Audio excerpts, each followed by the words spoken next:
नमस्कार, माझे नाव श्रद्धा पिराजी सावगे. मी आता तिसरी मध्ये शिकते. त्यामुळे मी तुम्हाला भाषण सांगणार आहे ते तुम्ही नीटपणे ऐकून घ्यावे अशी माझी नम्र विनंती आहे.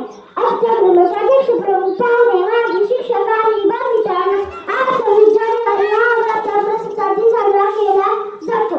प्रजासत्ताक दिवस हा दिन प्रत्येकासाठी फार महत्त्वाचा आहे. त्यापैकी एक म्हणजे प्रजासत्ताक दिन होय. दरवर्षी जानेवारी महिन्याच्या 26 तारखेला भारतात प्रजासत्ताक दिन साजरा केला जातो.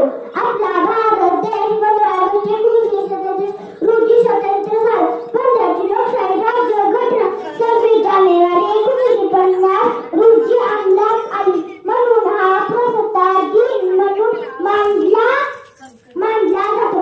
आमचा भारत हे एक मोठे लोकशाही राज्य आहे. म्हणजे हे लोकांसाठी चाललेले राज्य आहे. हा अधिकार भारताच्या घटनेनुसार 26 जानेवारी 1950 रोजी मिळाला. त्या दिवसापासून प्रतिष्ठा सुरू झाली. धन्यवाद. जय हिंद, जय भारत. छान, व्हेरी गुड.